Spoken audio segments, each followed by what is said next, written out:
Бишкек шаарынын аймагында 80 убактылуу эмдөө пункту иштеп жатат. Анын ичинде 19 үй бүлөлүк дарыгерлер борбору жана 7 филиалы бар.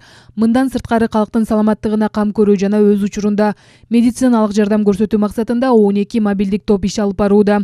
Үстүбүздөгү жылдын башынан бери мобилдик топтор 85.716 жолу үйлөргө чакырууларга чыгып, жардам көрсөткөн. Анын ичинен 93.422 адамдан ПЧР анализ алышкан.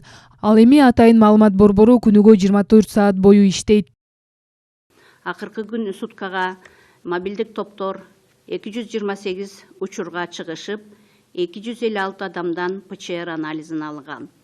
Бишкек шаарынын тургандарына оперативдүү түрдө консультация берүү максатында уюшулган колл-центр 118 номери боюнча тынымсыз ыкчам линиялары ишин улантып келүүдө. Ага жылдын башынан тартып 139.949 кайрылуу келип түшкөн.